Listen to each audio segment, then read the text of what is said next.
It's beer o'clock on Real Ale Craft Beer. I'm really excited to bring you another keg for the Phillips Perfect Draft. This time we have a Leffe Ruby, coming in at 5% ABV. Notes, the fruits, the rosé. So it's going to be, hopefully, fingers crossed, a red ale rather than a rosé wine. So first of all, the camera's in this position. There's my Phillips Perfect Draft. Got the top of the keg in view. I'm going to show you how to install the keg. So I pre-chilled the keg for, well, overnight. I got it down to the required 3 degrees.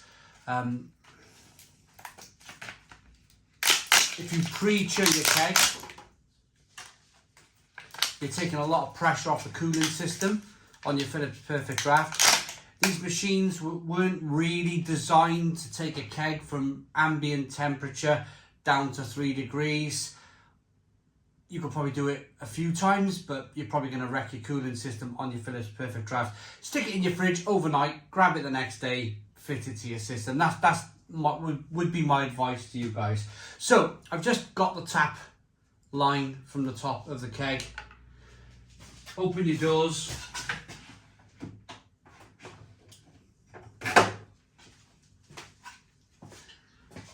Here is your tap.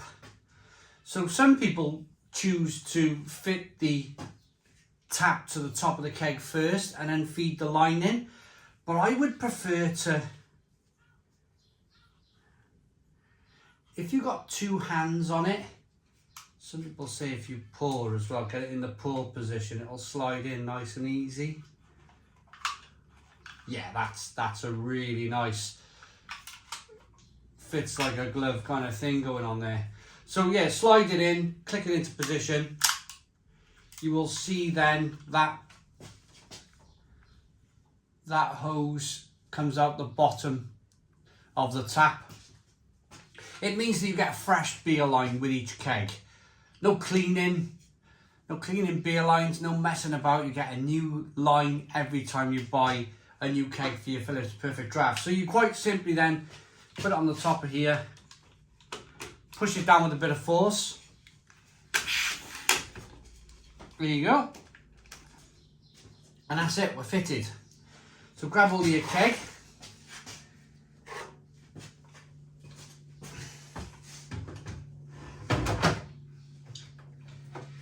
Fit it into position, close your doors. Oh, put the blue handles down first. There you go.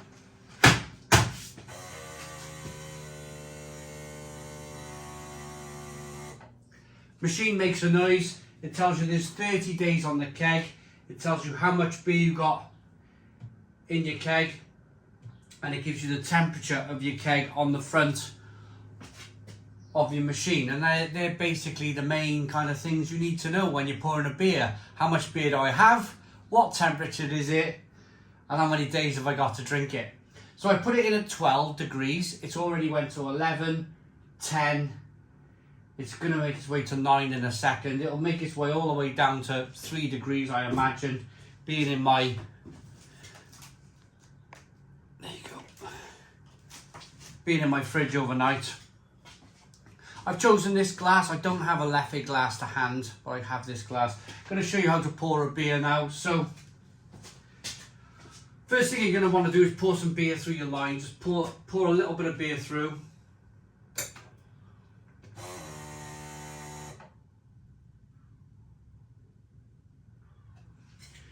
You're filling your line with beer. You're not expecting your beer to go all the way from the keg through the line, smashing into your dry glass, and then you've got a great big head on your glass. So what you've done, you've wetted your glass and you've got continuous beer now in that beer line. This looks rather interesting. We'll chuck it down and then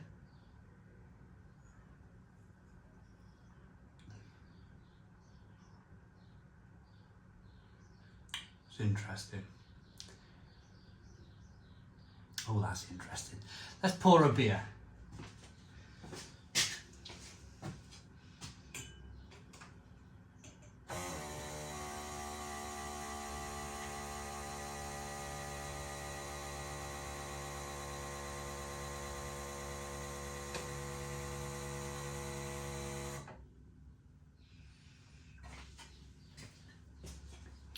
There you go. If that was poured to you in Belgium, that would be the ideal glass of beer. You've got a nice head there to protect the beer underneath. It's very red in colour. 3-finger pinky head, pinky coloured beer, clear, slow moving carbonation. Let's get the aroma.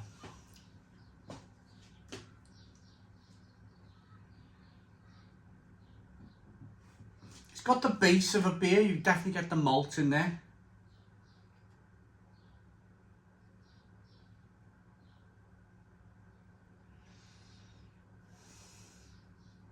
I'm definitely picking up a dark berry, like a cherry or a strawberry, a raspberry. Probably raspberry I would go with.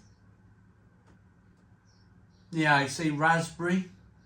It's interesting. If you're I didn't look on Untapped or Rate Beer or anything regarding this beer. I just picked it up and thought, oh, well, Leffe Rosé, let's give that a go. Raspberry beer. This is Belgian beer. It is made by AB InBev. If this was made by probably a smaller brewery, if this was like a raspberry lambic or a cherry lambic, I'd be all over this. But I'm slightly apprehensive, especially after tasting that first bit. Let's dive in. Cheers, everybody.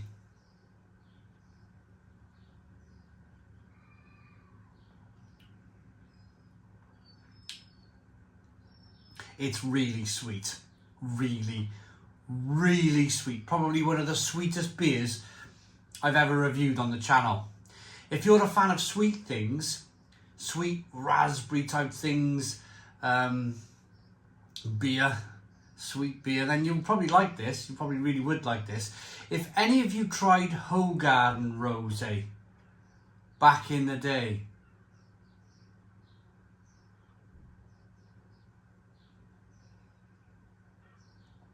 this has a similar vibe to that. You get the base beer, you definitely get that kind of malty, slight wafer-like biscuity flavour to begin with.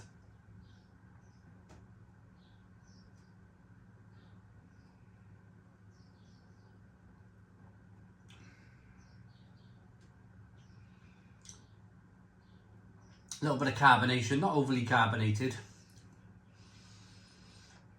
It's syrupy. It's syrupy, it's sweet, it's raspberry-like, and I'm already hoping that my wife likes it. If I'm perfectly honest with you, I'm already hoping that my wife likes this sort of thing, because I'm gonna struggle drinking 5 litres, 6 litres, 6 litres of this Leffe.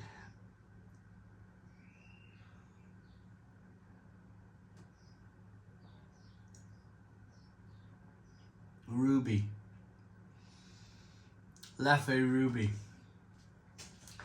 I don't know. I think we're in for a really sunny weekend. I think you just got to bite the bullet. I mean, I'm not a fan of sweet beer. I'm not a fan of syrupy beer.